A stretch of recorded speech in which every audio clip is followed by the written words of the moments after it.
हाँ जी विद्यार्थियों, किवें हो सारे।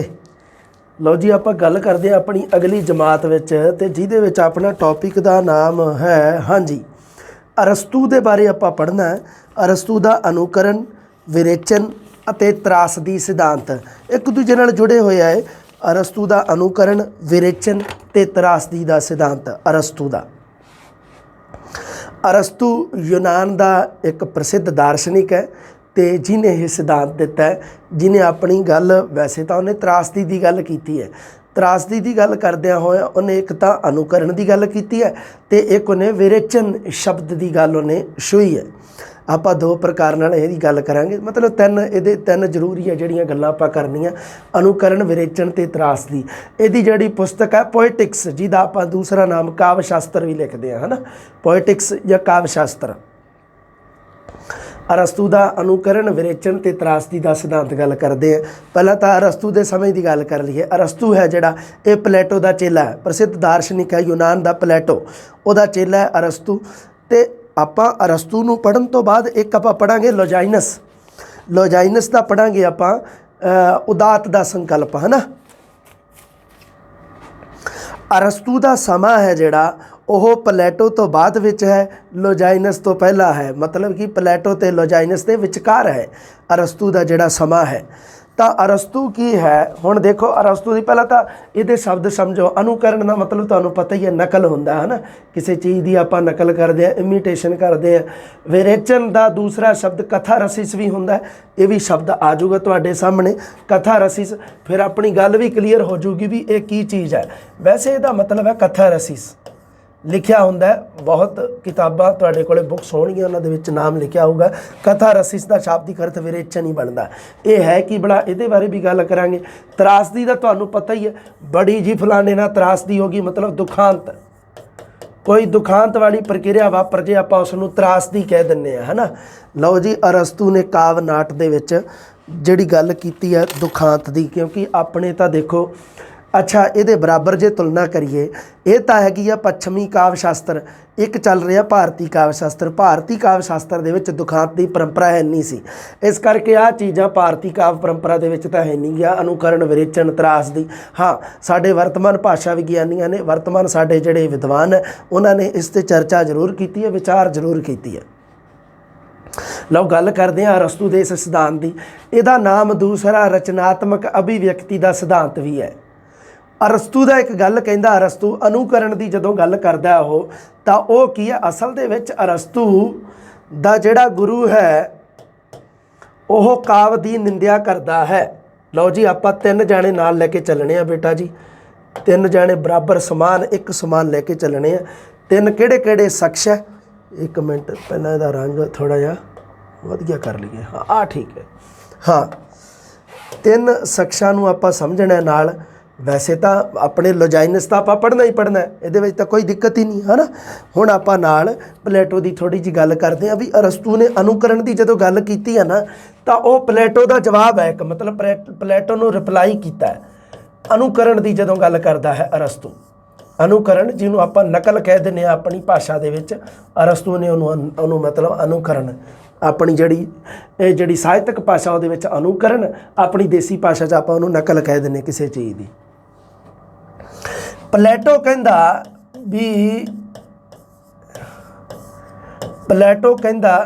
भी ये जिहड़ा साहित्य है ना, लिटरेचर है, कहंदा ये सच तो दो स्टैप दूर है। कहंदा दो मतलब की है भी दो कोहा कह लो, दो स्टैप कह लो, कुछ भी कह लो, दूर है। कहंदा एक ओहदी इंग्लिश दे विच की कहंदा है, it is twice away from the reality, सच्चाई तो दो बार दूर है। कहंदा दो बारी, एक बारी नहीं, दो बारी है। कहंदा प्लेटो इस करके साहित्य नूं एक नकल कहंदा है, साहित्य नूं नकल दी नकल कहंदा। नकल तां की कहंदा है, नकल दी नकल कहंदा है। गल समझ लैनी है, बस तुसीं गल तुहाडे समझ आ जानी है। वो कहंदा जी एक नकल दी नकल है। हाँ, नकल दी नकल है। किवें है साहित्यक नकल दी नकल? कहंदा भी देखो दुनिया की सब तो वड्डी सच्चाई है परमात्मा। प्लेटो की गल सुन लो अरस्तू ते जाण तो पहला, उस दी नकल है ये जगत, जगत जां भौतिक जगत जां संसार है जिहड़ा तुसीं कह दिंदे आ, ये इस दी पहली नकल हो गई। इस संसार की अगे दूसरी नकल हैगी आ साहित्य। ਉਹਦਾ ਕਹਿਣ ਦਾ ਮਤਲਬ ਇਹ ਹੈ, ਉਹ ਕਹਿੰਦਾ ਵੀ ਸਾਹਿਤ ਜਿਹੜਾ ਉਹ ਸੱਚਾਈ ਤੋਂ, ਸੱਚਾਈ ਹੈ ਪਰਮਾਤਮਾ, ਸੱਚਾਈ ਤੋਂ ਦੋ ਵਾਰੀ ਦੂਰ ਹੈ, ਟਵਾਈਸ ਅਵੇ। ਮਤਲਬ ਕੀ ਹੈ ਵੀ ਇਹ ਸਾਹਿਤ ਹੈ ਜਿਹੜਾ, ਇਹ ਸੱਚਾਈ ਮਤਲਬ ਪਰਮਾਤਮਾ, ਸੱਚਾਈ ਦੀ ਮਤਲਬ ਕੀ ਹੈ ਵੀ 2 ਵਾਰੀ ਨਕਲ ਹੈ, ਸਾਹਿਤ ਦੀ ਨਕਲ ਹੈ। ਪਲੇਟੋ ਕਹਿੰਦਾ ਵੀ ਸਾਹਿਤ ਆ ਜਿਹੜਾ ਉਹ ਨਕਲ ਦੀ ਨਕਲ ਹੈ। ਕਿਹਦੀ ਨਕਲ ਹੈ? ਸਭ ਤੋਂ ਪਹਿਲੀ ਨਕਲ, ਪਹਿਲੀ ਨਕਲ ਹੈਗੀ ਆ ਸਾਹਿਤ ਜਗਤ ਜਿਹੜਾ ਸੰਸਾਰ ਆਪ ਪਰਮਾਤਮਾ ਦੀ ਨਕਲ ਹੈ। ਤੇ ਦੂਸਰਾ ਕਹਿੰਦਾ ਅੱਗੇ ਸਾਹਿਤ ਸੰਸਾਰ ਦੀ ਨਕਲ ਸਾਹਿਤ ਹੈ। ਇਸ ਕਰਕੇ ਨਕਲ ਦੀ ਨਕਲ ਕਹਿ ਕੇ ਇਸਨੇ ਪਲੇਟੋ ਨੇ ਇਹ ਕਹਿੰਦਾ ਵੀ ਸਾਹਿਤ ਕਿਸੇ ਕੰਮ ਦਾ ਨਹੀਂ, ਸਾਹਿਤ ਨੂੰ ਨਕਾਰ ਦਿੱਤਾ ਇਸਨੇ, ਕਿਉਂਕਿ ਜਿਹੜੀ ਚੀਜ਼ ਹੈ ਹੀ ਨਕਲ ਆ ਕਹਿੰਦਾ ਕਿਸੇ ਚੀਜ਼ ਦੀ, ਹੈ ਨਾ।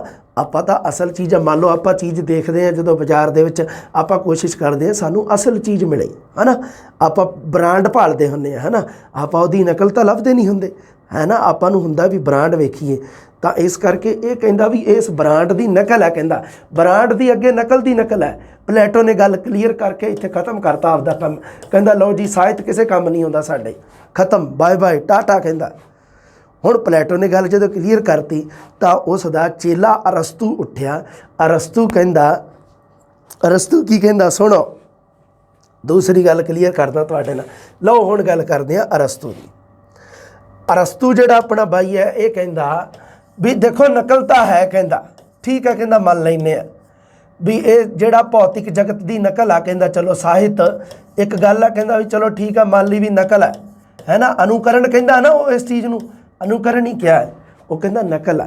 ਪਰ ਉਹਦੇ ਵਿੱਚ ਕਹਿੰਦਾ ਵੀ ਰਚਨਾ ਕਰਨ ਵਾਲੇ ਦੀ ਆਪਣੀ ਰਚਨਾਤਮਕ ਅਭਿਵਿਅਕਤੀ ਵੀ ਤਾਂ ਜੁੜੀ ਹੁੰਦੀ ਹੈ, ਵੀ ਨਿਰੀ ਨਕਲ ਤਾਂ ਨਹੀਂ ਗੀ। ਵੀ ਜਿਹੜਾ ਰਚਨਾ ਕਰਨ ਵਾਲਾ ਹੈ, ਜਿਹੜਾ ਨਕਲ ਕਰਨ ਵਾਲਾ ਹੈ, ਉਹਨੇ ਕੁਛ ਆਪਦੇ ਵੱਲੋਂ ਵੀ ਤਾਂ ਵਿੱਚ ਕੁਛ ਐਡ ਕੀਤਾ ਉਹਦੇ, ਉਸ ਚੀਜ਼ ਨੂੰ ਤਾਂ ਨਹੀਂ ਨਾ ਨਕਾਰ ਸਕਦੇ। ਇਸ ਕਰਕੇ ਉਹ ਅਰਸਤੂ ਹੈ ਜਿਹੜਾ, ਉਸ ਨੇ ਅਨੁਕਰਨ ਦਾ ਜਿਹੜਾ ਸਿਧਾਂਤ ਹੈ ਉਹ ਪਲੇਟੋ ਦੇ ਜਵਾਬ ਵਿੱਚ ਪੇਸ਼ ਕੀਤਾ ਹੈ। ਇਹ ਗੱਲ ਤੁਸੀਂ ਯਾਦ ਰੱਖਣੀ ਹੈ। ਅਨੁਕਰਨ ਦਾ ਸਿਧਾਂਤ ਹੈ ਜਿਹੜਾ ਪਲੇਟੋ ਨੇ ਤਾਂ ਕਹਿਤਾ ਵੀ, ਕਹਿੰਦਾ ਵੀ ਸਾਹਿਤ ਹੈ ਜਿਹੜਾ ਇਟ ਇਜ਼ ਟਵਾਈਸ ਅਵੇ ਫਰੋਮ ਦਾ ਰਿਐਲਿਟੀ। ਕਹਿੰਦਾ ਵੀ ਜਿਹੜਾ ਇਹ ਸਾਹਿਤ ਹੈ ਇਹ ਸੱਚਾਈ ਤੋਂ 2 ਵਾਰੀ ਦੂਰ ਹੈ। ਇਸ ਦੀ 2 ਵਾਰੀ ਨਕਲ ਕੀਤੀ ਗਈ ਹੈ। ਪਰਮਾਤਮਾ ਦੀ ਨਕਲ ਹੋ ਗਿਆ ਸੰਸਾਰ, ਸੰਸਾਰ ਦੀ ਨਕਲ ਹੋ ਗਿਆ ਅੱਗੇ ਸਾਹਿਤ। ਉਹਨੇ ਇਹ ਗੱਲ ਕਹਿ ਕੇ, ਨਕਲ ਦੀ ਨਕਲ ਕਹਿ ਕੇ ਪਲੇਟੋ ਨੇ ਸਾਹਿਤ ਨੂੰ ਨਕਾਰ ਦਿੱਤਾ, ਕਹਿੰਦਾ ਵੀ ਇਹ ਕਿਸੇ ਕੰਮ ਦਾ ਨਹੀਂ, ਨਕਲ ਹੈ। ਪਰ ਅਰਸਤੂ ਕਹਿੰਦਾ ਨਹੀਂ, ਅਰਸਤੂ ਕਹਿੰਦਾ ਵੀ ਇਹ ਨਕਲ ਨਹੀਂ ਗੀ, ਕਹਿੰਦਾ ਨਿਰੀ ਨਕਲ ਨਹੀਂ ਗੀ, ਨਕਲ ਹੈ ਕਹਿੰਦਾ ਚਲ ਮੰਨ ਲੈਂਦੇ ਆ, ਪਰ ਨਿਰੀ ਨਕਲ ਨਹੀਂ ਗੀ। ਉਹਦੇ ਵਿੱਚ ਇੱਕ ਰਚਨਾਕਾਰ ਨੇ ਆਪਦੇ ਵੱਲੋਂ ਜਿਹੜਾ ਜੋੜਿਆ ਹੈ ਉਹ ਵੀ ਤਾਂ ਹੈ ਨਾ, ਉਸ ਚੀਜ਼ ਨੂੰ ਤਾਂ ਨਹੀਂ ਨਕਾਰ ਸਕਦੇ। ਇਸ ਕਰਕੇ ਧਿਆਨ ਰੱਖਣਾ ਤੁਸੀਂ, ਅਰਸਤੂ ਦਾ ਜਿਹੜਾ ਅਨੁਕਰਨ ਦਾ ਸਿਧਾਂਤ ਹੈ ਉਹ ਉਸ ਨੇ ਆਪਣੇ ਗੁਰੂ ਪਲੇਟੋ ਦੇ ਜਿਹੜੇ ਵਿਚਾਰ ਹਨ, ਪਲੇਟੋ ਦੇ ਸਿਧਾਂਤ ਹੈ, ਉਹਨਾਂ ਦਾ ਜਵਾਬ ਦੇਣ ਵਾਸਤੇ ਇਹ ਸਿਧਾਂਤ ਪੈਦਾ ਕੀਤਾ ਅਰਸਤੂ ਨੇ, ਅਨੁਕਰਨ ਦਾ ਸਿਧਾਂਤ। ਆਹ ਦੇਖ ਲਓ, ਉਹ ਕਹਿੰਦਾ ਵੀ ਸਾਹਿਤ ਹੈ ਜਿਹੜਾ ਨਿਰੀ ਫੋਟੋਗ੍ਰਾਫੀ ਨਕਲ ਨਹੀਂ ਗੀ।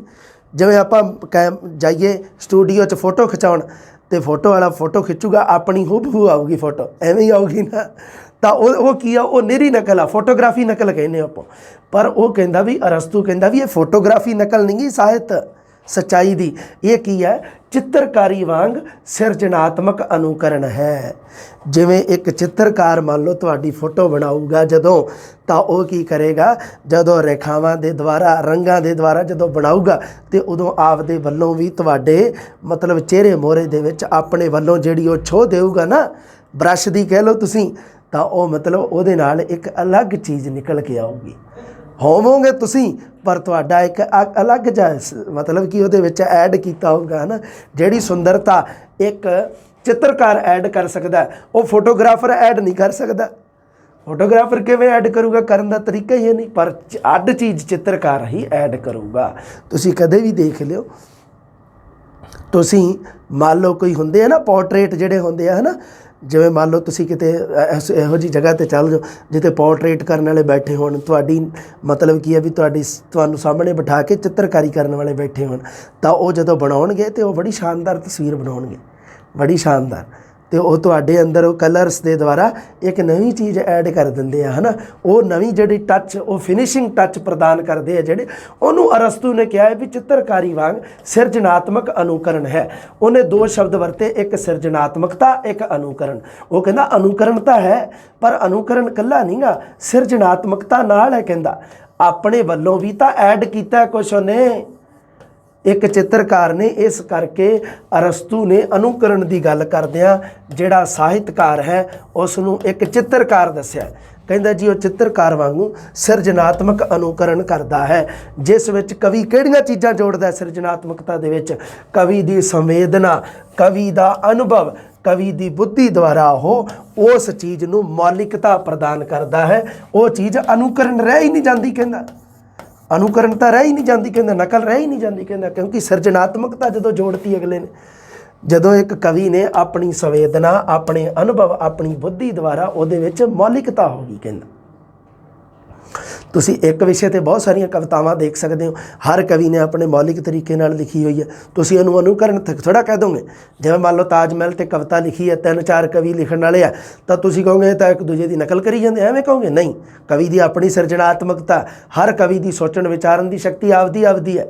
ਅਰਸਤੂ ਨੇ ਇਸੇ ਨੂੰ ਕਿਹਾ ਆ ਸਿਰਜਣਾਤਮਕ ਅਨੁਕਰਨ। ਅਰਸਤੂ ਨੇ ਸਾਹਿਤ ਨੂੰ ਅਭਿਵਿਅਕਤੀ ਪਰਕ ਦੱਸਿਆ ਹੈ। ਅਭਿਵਿਅਕਤ ਕਰਨਾ ਹੁੰਦਾ ਹੈ ਨਾ, ਅਭਿਵਿਅਕਤ ਕਰਨ ਦੇ ਭਾਵਾਂ ਤੋਂ। ਸਾਰੀਆਂ ਗੱਲਾਂ ਕਲੀਅਰ ਹੈ, ਧਿਆਨ ਦੇ ਵਿੱਚ ਰੱਖਣਾ। ਅਰਸਤੂ ਦਾ ਸਮਾਂ ਮੈਂ ਤੁਹਾਨੂੰ ਦੱਸ ਹੀ ਦਿੱਤਾ, ਪਲੈਟੋ ਤੇ ਲੋਜਾਈਨਸ ਦੇ ਵਿਚਕਾਰ ਹੈਗਾ। ਅਰਸਤੂ ਨੇ ਕਾਵ ਬਾਰੇ ਸਿਰਫ ਚਰਚਾ ਕੀਤੀ ਹੈ। ਕਾਵ ਬਾਰੇ ਮਤਲਬ ਕੀ ਹੈ ਵੀ ਨਾ ਤਾਂ ਉਹਨੇ ਕਾਵ ਦੀ ਸਿਫਤ ਕੀਤੀ ਹੈ, ਨਾ ਕਾਵ ਦੀ ਨਿੰਦਿਆ ਕੀਤੀ ਹੈ। ਕਾਵ ਦੀ ਨਿੰਦਿਆ ਕਰਨ ਵਾਲਾ ਪਲੈਟੋ ਆ, ਤੇ ਜਿਹੜਾ ਹੈਗਾ ਆਪਣੇ ਲੋਜਾਈਨਸ, ਉਹ ਕਾਵ ਦੀ ਪ੍ਰਸ਼ੰਸਾ ਕਰਦਾ, ਉਹ ਕਾਵ ਦੀ ਸਿਫਤ ਬਾਰੇ ਕਰਦਾ। ਸਾਰੀ ਗੱਲ ਆਪਾਂ ਲੋਜਾਈਨਸ ਪੜ੍ਹਾਂਗੇ, ਆਪਣੇ ਟੌਪਿਕ ਹੈਗਾ। ਅਤੇ ਉਹ ਕੀ ਕਰਦਾ, ਜਿਹੜਾ ਤਾਂ ਹੈਗਾ ਪਲੈਟੋ, ਉਹ ਤਾਂ ਕਹਿੰਦਾ ਵੀ ਇਹ ਟਵਾਈਸ ਅਵੇ ਫਰੋਮ ਦਾ ਰਿਐਲਿਟੀ, ਇੰਨੀ ਗੱਲ ਕਹਿ ਕੇ ਉਹ ਸਾਹਿਤ ਨੂੰ ਨਕਾਰ ਦਿੰਦਾ, ਮਤਲਬ ਨਿੰਦਿਆ ਕਰਦਾ ਉਹ। ਲੋਜਾਈਨਸ ਕਹਿੰਦਾ ਵੀ ਕਾਵ ਸਲਾਹੁਣਯੋਗ ਹੈ, ਕਾਵ ਪ੍ਰਸ਼ੰਸਾ ਕਰਨ ਦੇ ਲਾਇਕ ਹੈ, ਉਹਨੇ ਪ੍ਰਸ਼ੰਸਾ ਕੀਤੀ ਹੈ। ਪਰ ਅਰਸਤੂ ਵਿੱਚ ਹੈ। ਅਰਸਤੂ ਕੀ ਕਰਦਾ, ਨਾ ਤਾਂ ਨਿੰਦਿਆ ਕਰ ਰਿਹਾ, ਨਾ ਪ੍ਰਸ਼ੰਸਾ ਕਰ ਰਿਹਾ, ਸਿਰਫ ਕਾਵ ਬਾਰੇ ਚਰਚਾ ਕਰਦਾ। ਜਦੋਂ ਕੀ ਕਰਦਾ, ਵਿਰੇਚਨ ਦੀ ਗੱਲ ਕਰਦਾ। ਹੁਣ ਜਦੋਂ ਉਹ ਵਿਰੇਚਨ ਦੀ ਗੱਲ ਕਰੂਗਾ, ਵਿਰੇਚਨ ਹੁੰਦਾ ਕਾਵ ਦਾ ਪ੍ਰਭਾਵ ਪੈਣਾ। ਮੈਂ ਤੁਹਾਨੂੰ ਦੱਸਦਾ ਗੱਲ ਕਲੀਅਰ ਕਰਦਾ ਥੋੜ੍ਹੀ ਜਿਹੀ। ਵਿਰੇਚਨ ਹੁੰਦਾ ਕਾਵ ਦਾ ਪ੍ਰਭਾਵ ਪੈਣਾ, ਪ੍ਰਭਾਵ, ਹੈ ਨਾ, ਇਫੈਕਟ ਜਿਹਨੂੰ ਆਪਾਂ ਕਹਿ ਦਿੰਦੇ। ਅੱਛਾ, ਹੁਣ ਇਹਦਾ ਮਤਲਬ ਕੀ ਹੈ ਵੀ ਪ੍ਰਭਾਵ ਪੈਣ ਦਾ ਮਤਲਬ ਕੀ ਹੈ ਵੀ ਜਾਂ ਤਾਂ ਮਾੜਾ ਪ੍ਰਭਾਵ ਪਊਗਾ ਅਤੇ ਜਾਂ ਚੰਗਾ ਪਊਗਾ, ਹੈ ਨਾ। ਹਾਂ, ਅਤੇ ਮੈਂ ਤੁਹਾਨੂੰ ਦੱਸਿਆ ਵੀ ਸਾਹਿਤ ਨੂੰ ਮਾੜਾ ਕਿਹਨੇ ਦੱਸਿਆ? ਪਲੈਟੋ ਨੇ। ਚੰਗਾ ਕਿਹਨੇ ਦੱਸਿਆ? ਲੋਜਾਈਨਸ ਨੇ। ਹੁਣ ਮਾੜਾ ਜਾਂ ਚੰਗੇ ਵੱਲ ਅਰਸਤੂ ਨੂੰ ਵੀ ਜਾਣਾ ਪਊਗਾ, ਹੈ ਨਾ, ਕਿਉਂਕਿ ਅਰਸਤੂ ਨੇ ਕਾਵ ਦੇ ਪ੍ਰਭਾਵ ਬਾਰੇ ਚਰਚਾ ਕੀਤੀ ਹੈ। ਹੁਣ ਇਹਦਾ ਮਤਲਬ ਇਹ ਆ ਵੀ ਨਾ ਉਹਨੂੰ ਸਿਫਤ ਵੀ ਕਿਸੇ ਚੀਜ਼ ਦੀ ਕਰਨੀ ਪਊਗੀ, ਜਾਂ ਤਾਂ ਨਿੰਦਿਆ ਕਰਨੀ ਪਊਗੀ। ਉਹ ਵੀ ਉਹਨੇ ਨਪੇ ਤੁਲੇ ਸ਼ਬਦਾਂ 'ਚ ਕੀਤੀ ਹੈ। ਵਿਰੇਚਨ ਦੀ ਗੱਲ ਜਦੋਂ ਉਹਨੇ ਕੀਤੀ ਹੈ ਨਾ, ਤਾਂ ਬਹੁਤ ਹੀ ਨਪੇ ਤੁਲੇ ਸ਼ਬਦਾਂ 'ਚ ਆਪਣੀ ਗੱਲ ਆਖੀ ਹੈ ਅਰਸਤੂ ਨੇ। ਮਤਲਬ ਕਿ ਉਹਦਾ ਮੇਨ ਹੈਗਾ ਵੀ ਕਾਵ ਦੇ ਬਾਰੇ ਚਰਚਾ ਕਰਨੀ ਹੈ ਉਹਨੇ। ਉਹ ਇਹ ਦੱਸ ਰਿਹਾ ਵੀ ਕਾਵ ਹੈ ਕੀ ਚੀਜ਼ ਹੈ, ਵੀ ਕਵਿਤਾ ਹੈ ਕੀ ਬਣਾਇਆ, ਉਹ ਤਾਂ ਇਹ ਦੱਸ ਰਿਹਾ। ਅਰਸਤੂ ਤਾਂ ਇਹ ਦੱਸ ਹੀ ਨਹੀਂ ਰਿਹਾ ਵੀ ਇਹਦਾ ਫਾਇਦੇ ਨੁਕਸਾਨ ਕੀ ਹੈ, ਇਹ ਨਹੀਂ ਦੱਸ ਰਿਹਾ ਅਰਸਤੂ। ਲਓ ਅਗਲੀ ਗੱਲ ਆਪਾਂ ਗੱਲ ਕਰਦੇ ਹਾਂ। ਹਾਂ, ਅਰਸਤੂ ਹੈ ਜਿਹੜਾ, ਉਹ ਕਾਵ ਬਾਰੇ ਸਿਰਫ ਚਰਚਾ ਕਰਦਾ, ਨਾ ਨਿੰਦਦਾ ਨਾ ਸਲਾਹੁੰਦਾ। ਸਮੁੱਚਾ ਬਲ ਕਾਵ ਦੀ ਪ੍ਰਕਿਰਤੀ ਉੱਪਰ ਹੈ, ਵੀ ਕਾਵ ਦੀ ਪ੍ਰਕਿਰਤੀ ਕਿਵੇਂ ਦੀ ਹੈ। ਬਸ ਇਹੀ ਹੈ, ਇਹ ਵੀ ਨਹੀਂ ਗਾ ਵੀ ਕਾਵ ਦੀ ਪ੍ਰਕਿਰਤੀ ਕਿਵੇਂ ਦੀ ਹੋਣੀ ਚਾਹੀਦੀ, ਆ ਵੀ ਨਹੀਂ। ਕਾਵ ਦੀ ਪ੍ਰਕਿਰਤੀ ਕਿਵੇਂ ਦੀ ਹੈ, ਬਸ ਉਹ ਕਾਵ ਦੀ ਪ੍ਰਕਿਰਤੀ ਬਾਰੇ ਗੱਲ ਕਰਦਾ। ਉਸ ਦੇ ਪ੍ਰਭਾਵ, ਉਪਯੋਗੀਤਾ, ਇਤਿਹਾਸ ਉੱਪਰ ਉਹ ਕੋਈ ਗੱਲ ਨਹੀਂ ਕਰਦਾ ਵੀ ਕਵਿਤਾ ਦਾ ਸਾਡੀ ਮਾਨਸਿਕਤਾ 'ਤੇ ਕੀ ਪ੍ਰਭਾਵ ਪੈਂਦਾ, ਇਹ ਸਾਡੇ ਵਾਸਤੇ ਉਪਯੋਗੀ ਹੈ ਕਿ ਅਨੁਪਯੋਗੀ ਹੈ, ਇਹਦਾ ਇਤਿਹਾਸ ਕੀ ਆ, ਉਹਦੇ ਬਾਰੇ ਕੋਈ ਗੱਲ ਨਹੀਂ ਕਰਦਾ। ਸਿਰਫ ਕਾਵ ਦੀ ਪ੍ਰਕਿਰਤੀ ਬਾਰੇ ਗੱਲ ਕਰਦਾ ਹੈ। ਇਹ ਗੱਲ ਤੁਸੀਂ ਧਿਆਨ ਦੇ ਵਿੱਚ ਰੱਖਣੀ ਹੈ। ਸਮੁੱਚੀ ਦ੍ਰਿਸ਼ਟੀ ਹੈ ਜਿਹੜੀ, ਉਹ ਕਾਵ ਦੀ ਪ੍ਰਕਿਰਤੀ, ਦੂਸਰੇ ਸ਼ਬਦਾਂ ਵਿੱਚ ਕਾਵ ਦਾ ਸੰਗਠਨ, ਇੱਕੋ ਗੱਲ ਹੈ। ਕਾਵ ਦੀ ਪ੍ਰਕਿਰਤੀ ਜਾਂ ਕਾਵ ਦੇ ਸੰਗਠਨ ਦੇ ਉੱਪਰ ਹੈ ਉਹਦੀ ਸਮੁੱਚੀ ਦ੍ਰਿਸ਼ਟੀ। ਉਹਦੇ ਪ੍ਰਭਾਵ ਬਾਰੇ, ਉਹਦੇ ਗੁਣ, ਨੁਕਸਾਨ, ਫਾਇਦਿਆਂ ਬਾਰੇ ਉਹ ਕੋਈ ਗੱਲ ਨਹੀਂ ਕਰ ਰਿਹਾ। ਲਓ ਸਭ ਤੋਂ ਪਹਿਲਾਂ ਆਪਾਂ ਗੱਲ ਕਰਾਂਗੇ ਅਨੁਕਰਨ ਦਾ ਸਿਧਾਂਤ, ਜਿਹਦਾ ਦੂਸਰਾ ਨਾਮ ਰਚਨਾਤਮਕ ਅਭਿਵਿਅਕਤੀ ਦਾ ਸਿਧਾਂਤ ਹੈ। ਉੱਪਰ ਗੱਲ ਆ ਗਈ ਹੈ ਵੀ ਸਾਹਿਤ ਆ ਜਿਹੜੀ, ਆ ਅਨੁਕਰਨ ਦੀ ਗੱਲ ਹੈ। ਸਾਹਿਤ ਫੋਟੋਗ੍ਰਾਫੀ ਨਕਲ ਨਹੀਂ ਗੀ ਕਹਿੰਦਾ, ਇਹ ਚਿੱਤਰਕਾਰੀ ਵਾਂਗ ਸਿਰਜਣਾਤਮਕ ਅਨੁਕਰਨ ਹੈ। ਕਹਿੰਦਾ ਵੀ ਸਾਹਿਤ ਫੋਟੋਗ੍ਰਾਫੀ ਦੇ ਨਾਲ ਸੰਬੰਧਿਤ ਨਹੀਂ ਗਾ, ਇਹ ਚਿੱਤਰਕਾਰੀ ਦੇ ਨਾਲ ਸੰਬੰਧਿਤ ਹੈ। ਜਦੋਂ ਚਿੱਤਰਕਾਰ ਕਿਸੇ ਚੀਜ਼ ਦਾ, ਵਸਤੂ ਦਾ ਚਿੱਤਰ ਬਣਾਉਂਦਾ ਤਾਂ ਉਹਦੇ ਵਿੱਚ ਆਪਣੀ ਸਿਰਜਣਾਤਮਕਤਾ, ਆਪਣੇ ਵੱਲੋਂ ਵੀ ਉਹ ਕੁਝ ਚੀਜ਼ਾਂ ਐਡ ਕਰ ਦਿੰਦਾ। अनुकरण सिद्धांत अरस्तू ने यह शब्द है जिहड़ा ये यूनानी भाषा का एक शब्द है सिमेसिस, ਉਹਦਾ समानार्थी रूप में वरत्या। पर पंजाबी दे विच तुहानूं पता ही है अनुकरण का शब्द अंग्रेजी के इमिटेशन का अनुवाद है। जो पंजाबी विच आपां अनुकरण शब्द की गल करते हैं तो अंग्रेजी का शब्द अपने सामने इमिटेशन ही आता है। पर जो अरस्तू ने इस शब्द की वरतों की है तो उन्हें की वरत्या इनू यूनानी भाषा का शब्द है समेसिस। ਉਹਦੇ मिमेसिस आप कह दें, सिमेसिस नहीं मिमेसिस, इसे तो ही मिमिक्री शब्द बनया अगे है ना, मिमेसिस मिमिक्री है ना, मिमिक्री इमिटेशन आप पढ़ते हैं है ना। वो कहता भी कलाकार है जिहड़ा कलाकार जां साहित्यकार कह लो तुसीं, ਉਹ इस भौतिक जगत का इन बिन नकल नहीं करता। इन बिन का मतलब होंदा ज्यों दी त्यों नकल नहीं करता। उपर आपां गल भी की सगों उस विच अपनी सिरजनात्मकता रचनात्मक अभिव्यक्ति भी शामिल करता है। किहड़ियां किहड़ियां चीज़ां वेख लो ऐड कर दिंदा, उहदे विच अपनी संवेदना अपना अनुभव अपनी बुद्धि द्वारा वो मौलिकता प्रदान कर दिंदा है। ठीक है भाई, गल क्लीयर होगी। इनू कहा जाता है अरस्तू का अनुकरण सिद्धांत। उन्हें गल कही वो कहता भी अनुकरण है जिहड़ा वो सिरजनात्मक दर्शन की प्रक्रिया है। मतलब की है भी ये तुहानूं पता ही है भी एक साहित्यकार की सिरजनात्मकता जुड़ी हुंदी है अनुकरण दे विच। अनुकरण का अर्थ की है ਸਾਹਿਤਕ जीवन का ਸਾਹਿਤ ਵਿੱਚ जीवन का वस्तुमूलक अंकन, जिस नूं असीं अपनी भाषा विच जीवन की कल्पनात्मक दुबारा उसारी कह सकते हाँ। मतलब की है कल्पनात्मक दुबारे उसारी है, साहित्य है जिहड़ा वो दुबारे उसारिया गया, दुबारे निर्माण किया गया उसका इस भौतिक जगत नूं लैके। अनुकरण के सिद्धांत की गल करने वाले देख लो किहड़ी गल करदा वो कहंदा भी हुण जिवें मैं तुहानूं दस्सिया सी भी प्लेटो है जिहड़ा वो कहंदा भी ये संसार जिहड़ा हैगा एक नकल है इस सच्चाई का, इस परमात्मा का, तो उस बाद इस संसार की अगे नकल है लिटरेचर साहित्य। इस करके उन्हें गल कहती भी it is twice away from the reality. हुण गल करते हैं आप आ देख लो गल की है अनुकरण के सिद्धांत के बारे। आप जो गल करते हैं आ चार गल्लां तुसीं ध्यान दे विच रखनी है। परम सच का ये भौतिक जगत है जिहड़ा एक नकल है, मतलब उस परमात्मा का सब परम सच कौन है? परम सच परमात्मा ही है। परम सच होंदा है सब तो उपर वाला सच, जे आखिरी सच कह लो तुसीं जिन्हों है ना, आखिरी सच्चाई आप परमात्मा नूं मनदे हैं। परमात्मा है जिहड़ा परम सच है, अगे भौतिक जगत है जिहड़ा संसार है वो उसकी नकल है। कलाकार की करता है अपने भाव विचार कल्पना अपनी बुद्धि के द्वारा बहुत सारिया चीज़ां ऐड कर दिंदा है। वो जदों इस अनुकरण दे विच ऐड करता है तो कला जां काव्य का निर्माण होंदा है, साहित्य का निर्माण होंदा है। इस नूं उसने कहा है अनुकरण का सिद्धांत। लो गल करते हैं आप अगले सिद्धांत की विरेचन की सिद्धांत की। अनुकरण की तो आप गल कर चुके हैं है ना। अच्छा जदों अरस्तू की करता है भी त्रासदी की परिभाषा दिंदा तो उदों दोनों शब्दों की वरतों करता है, अनुकरण की भी तो विरेचन की। मेन तो गल उहदी त्रासदी दे नाल है, परिभाषा उहदी त्रासदी दी है, त्रासदी की परिभाषा दे विच दोनों शब्दों की वरतों करता है। अगे त्रासदी की परिभाषा जो पढ़ांगे उदों दोनों शब्द क्लीयर हो जाएंगे। वैसे सुन लो अनुकरण के बारे अपनी गल क्लीयर हो चुकी है भी अरस्तू का कहना है भी यह भौतिक संसार का साहित्य है जिहड़ा काव्य है जिहड़ा निरी नकल नहीं है, कहता उहदे विच सिरजनात्मक अभिव्यक्ति जुड़ी हुई है। क्लीयर है जी सारी गल, तुहाडी प्रश्न तुहाडा गलत नहीं होगा अनुकरण के बारे। दूसरी गल विरेचन की। अच्छा विरेचन की गल कदों करदा है अरस्तू? जदों ਉਹ दुखांत के गुणा ते लक्षणों ਨੂੰ निर्धारित करता है। जदों ਉਹ ट्रैजडी की गल करता है, दुखांत की गल करता है, त्रासदी के सिद्धांत की गल करता है, उदों ਉਹ विरेचन शब्द की वरतों करता है, विरेचन सिद्धांत की वरतों करता है। दुखांत दूसरा त्रासदी आप तीन ही सिद्धांत पढ़ने हैं ना, एक अनुकरण का एक विरेचन का तो त्रासदी का। जदों वो त्रासदी के लक्षण अते गुणां नूं निर्धारित करता है, वो दसदा है भी त्रासदी दे विच जदों मान लो किस कोई घटना का एंड आ जिहड़ा वो दुखांत रूप में वापरदा। आप इस नूं कह दिंदे हैं ना दुखांत त्रासदी। जदों आप किस्सा काव्य की गल कीती सी ते उदों आप देखिया सीगा सुखांत ते दुखांत। दमोदर का किस्सा जी सुखांत है, वारिस शाह का किस्सा है जी दुखांत है ना। एवें करके आप गल क्लीयर कीती सी। ਤਾਂ ਹੁਣ ਦੇਖਦੇ ਹਾਂ ਆਪਾਂ ਵੀ ਇਹਦੇ ਵਿੱਚ ਕਿਵੇਂ ਮਤਲਬ ਇਹ ਗੱਲ ਹੈ ਜਿਹੜੀ ਤਰਾਸਦੀ ਦੇ ਲੱਛਣ ਗੁਣ ਨਿਰਧਾਰਿਤ ਕੀਤੇ ਅੱਗੇ ਆ ਜਾਣਗੇ। ਵਿਰੇਚਨ ਦੀ ਗੱਲ ਕਰਦਾ ਉਹ।